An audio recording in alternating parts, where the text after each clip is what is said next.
Hello everybody, my name is RagingRaptor and today I welcome you to a pretty darn interesting thing, to be honest. And basically Wargaming gave us just a double whammy.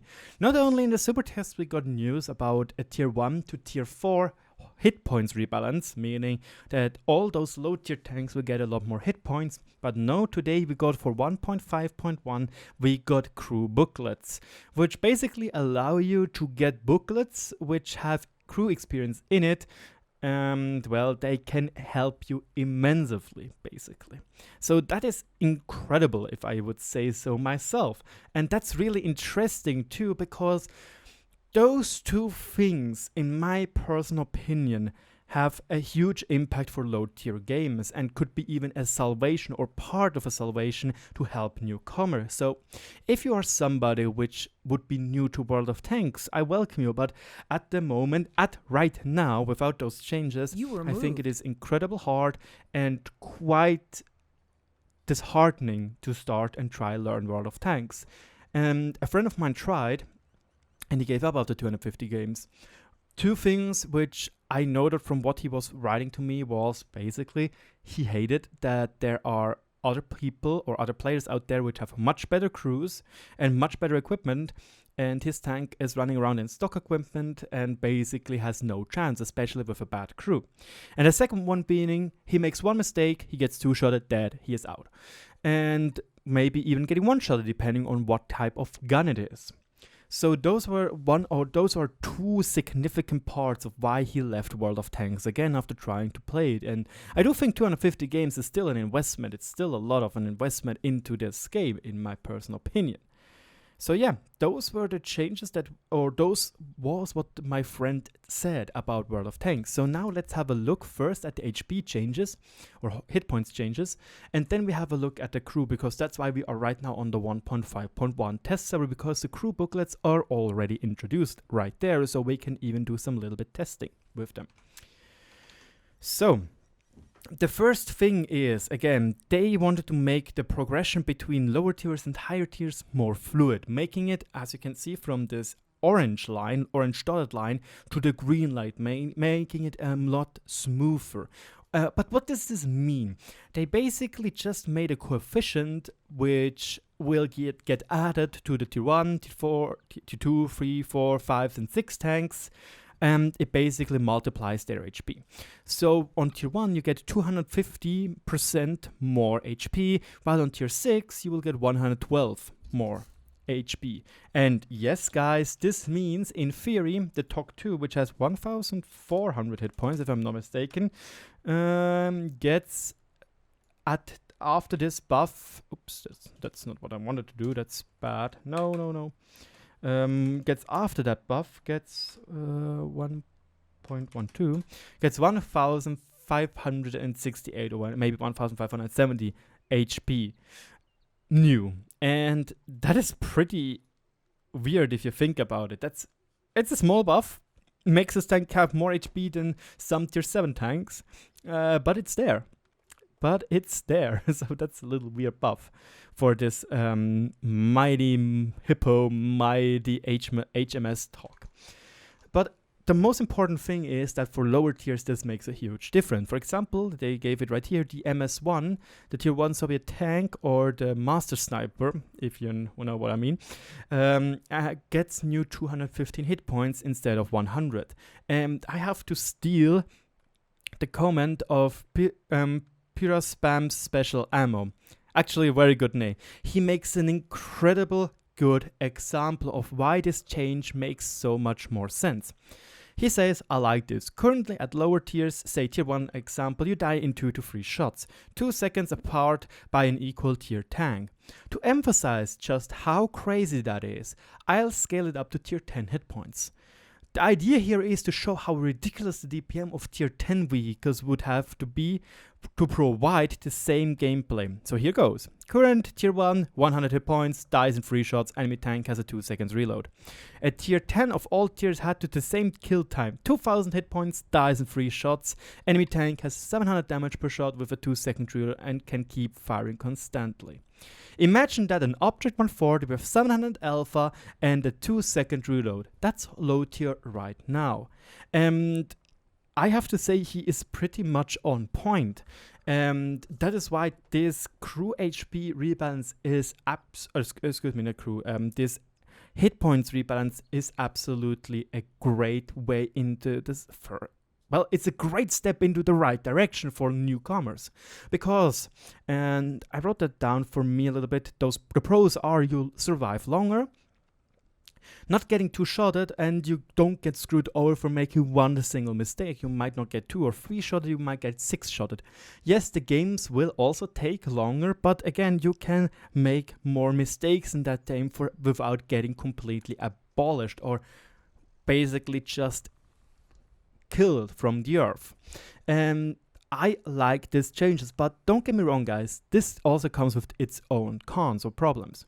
Obviously, there will be more hit points to farm for seal clubbers, and seal clubbers are a major problem in low tier games because, and I'm 100% sure if you would be new to the game and if you would start with playing World of Tanks, you wouldn't really like getting butt fricked by somebody which has like 2,000 games in their Panzer 1C or 2,000 games in their Mini Mouse or something, and knows every single map by heart and maybe has equipment in it, a 6-skill crew, basically knows everything about the game already.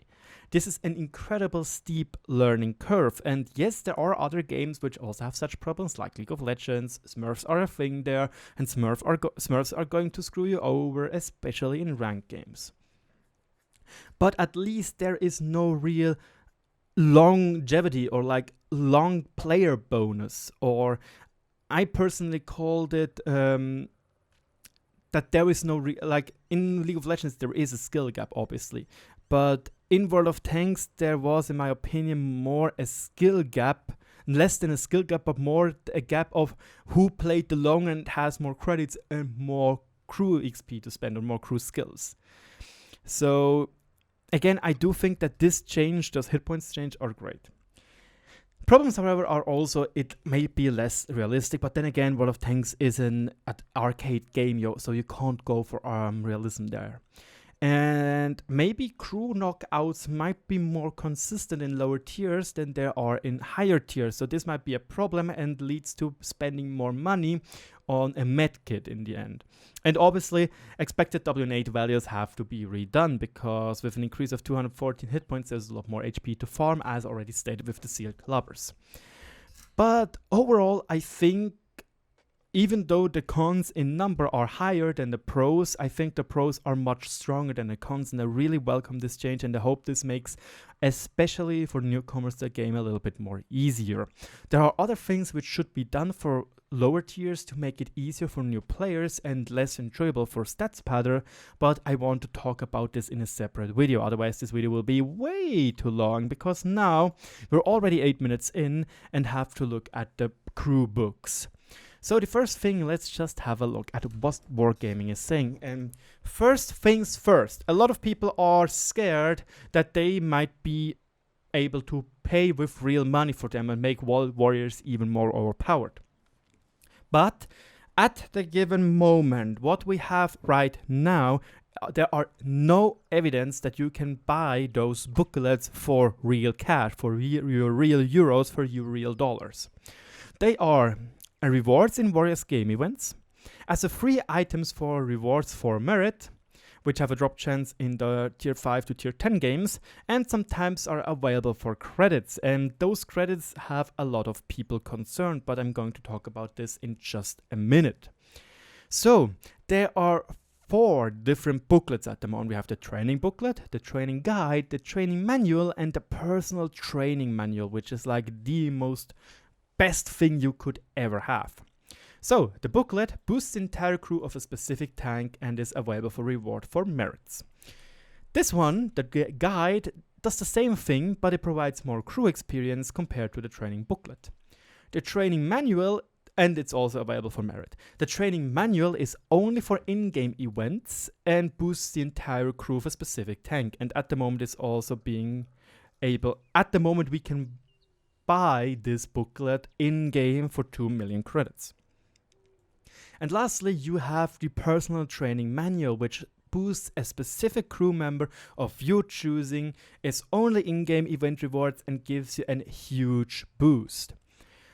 So let's just quickly go down here so we have an overlook of everything. The booklet gives you for each crew member 20,000 experience.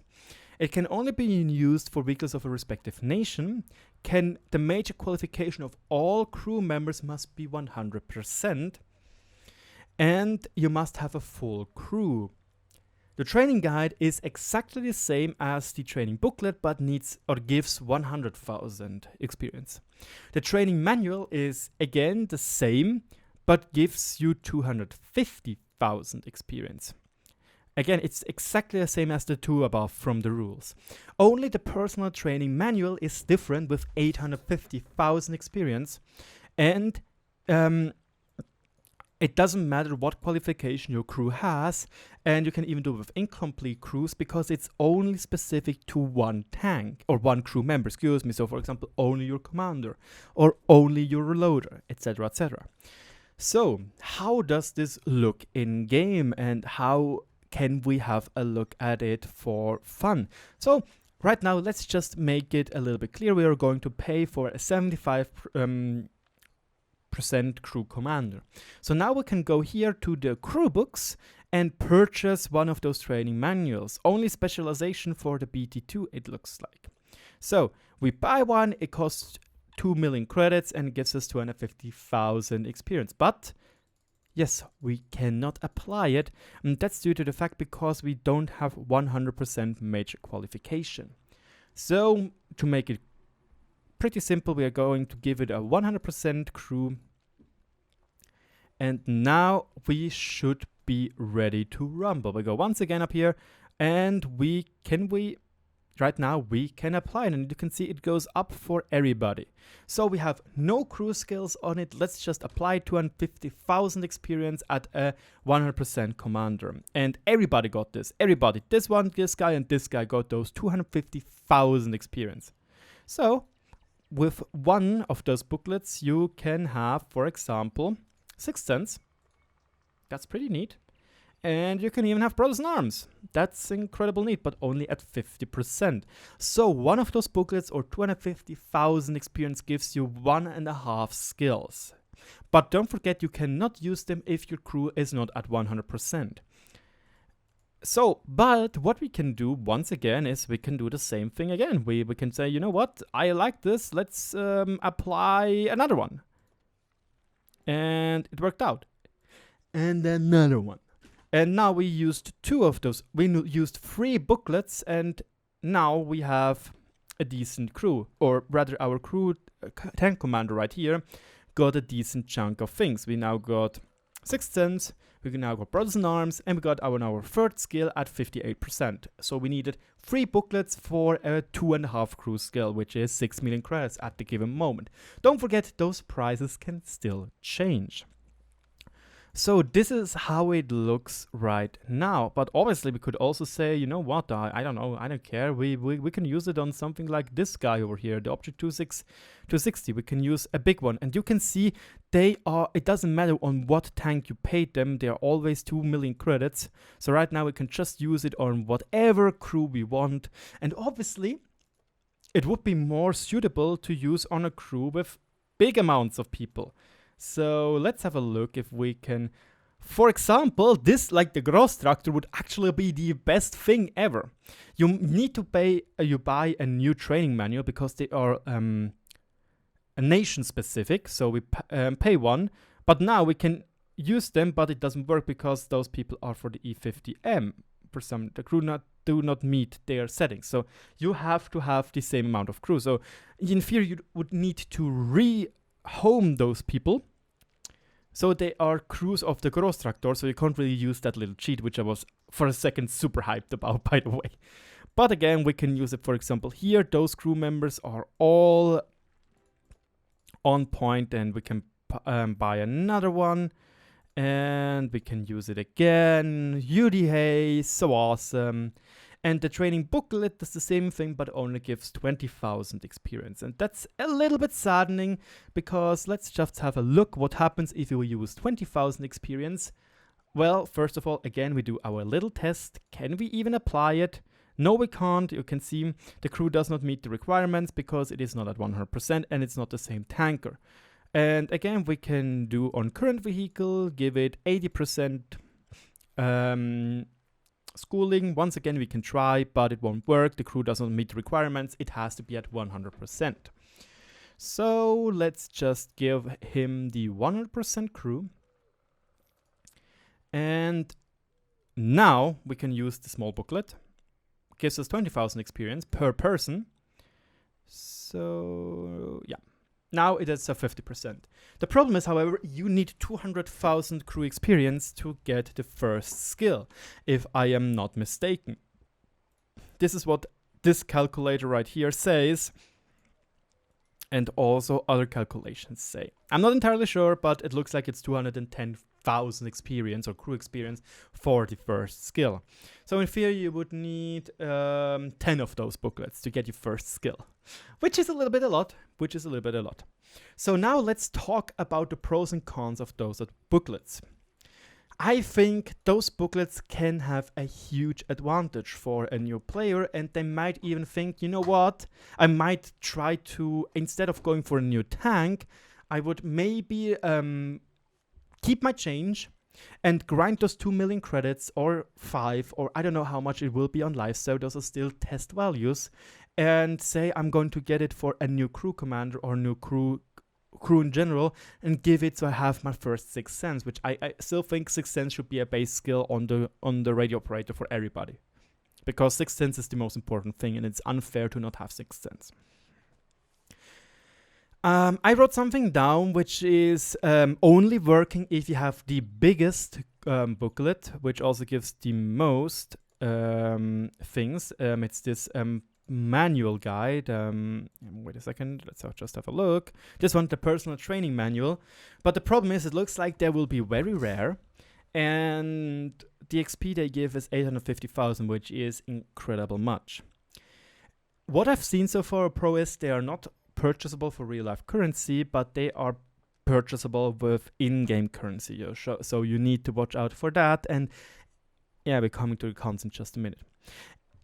One thing I would wish for is that if we could get booklets which have a skill in it, for example, Sixth Sense, or I don't know, Snapshot or something, and either this skill is being applied as a free skill, like a 0% skill, or it should be applied as, yeah, it will be just one skill, so 200,000 experience.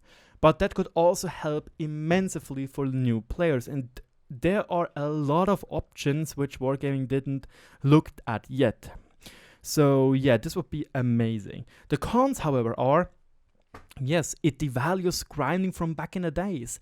It devalues the time you used your boosters on to get those tank crews ready to go, ready, set, and having Sixth Sense, etc., etc.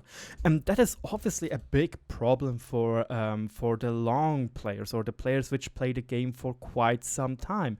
We can even try to do a little experiment right here. This crew here is pretty meh, if you think about it. Let's just buy, I don't know, 5 booklets, 10 million credits, which is not a little, but just let's have a look at that, okay?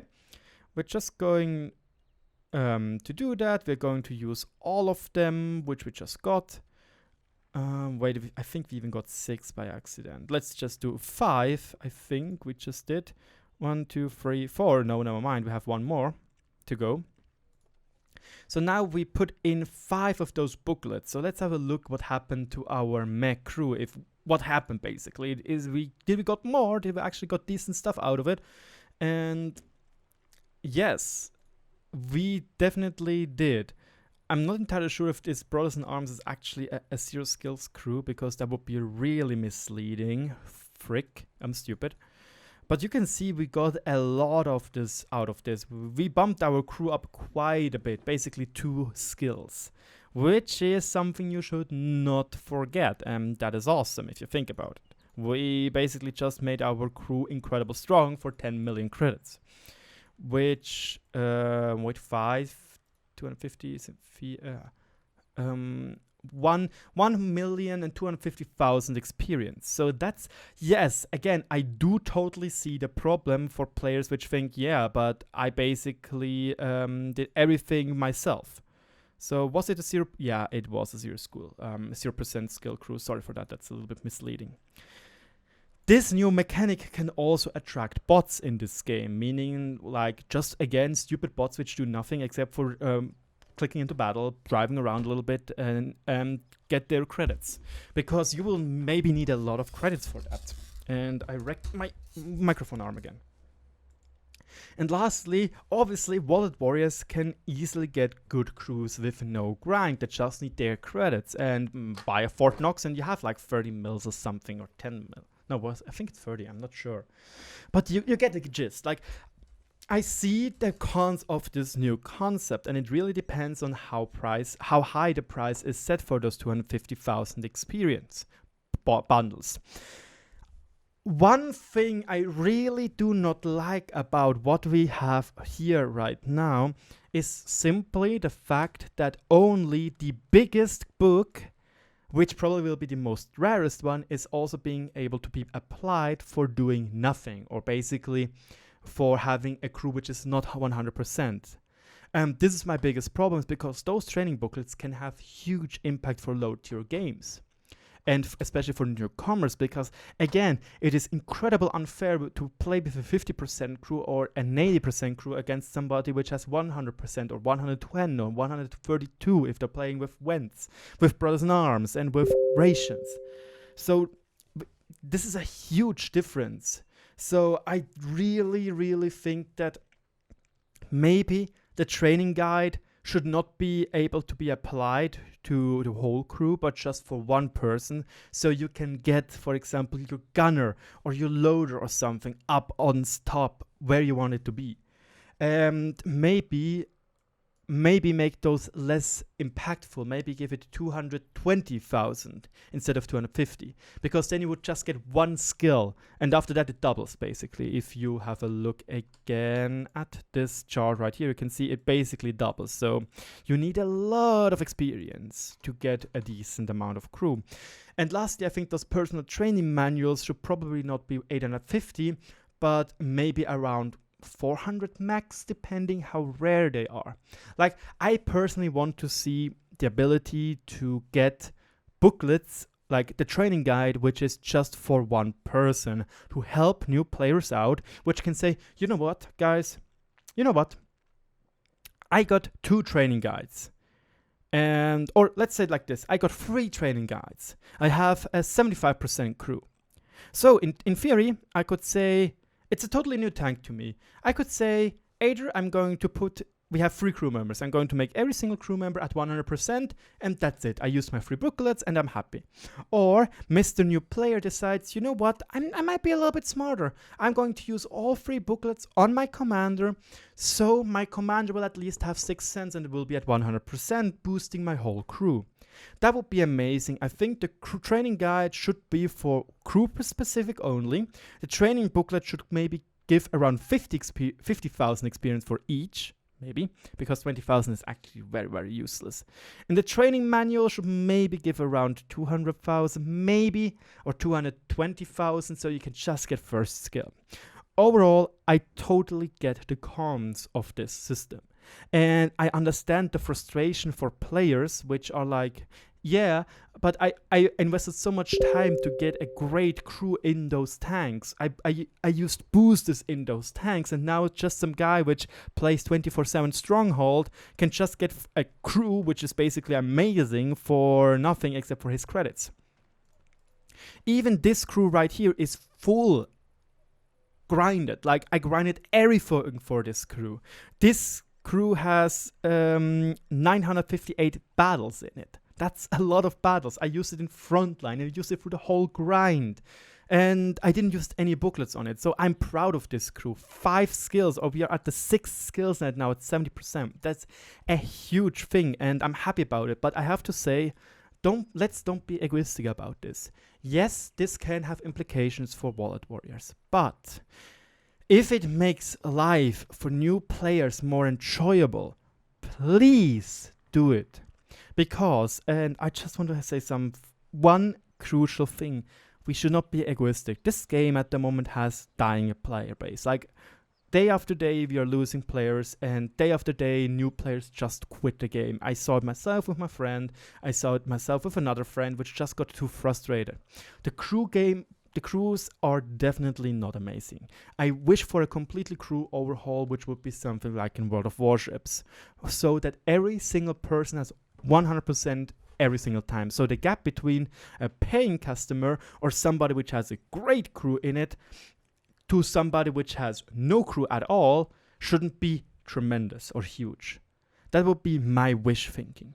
With those new booklets, we kind of, depending how Wargaming is doing it, make this dream of mine reality. And again, we have to get new players to this game. Otherwise, not only you seal clubbers won't have any seals to club anymore, but also we are just going to play against each other 24/7. And I think a lot of you NA players won't even be able to play ranked games, because with 2,500 people per server, there's nothing else to do. There's absolutely nothing.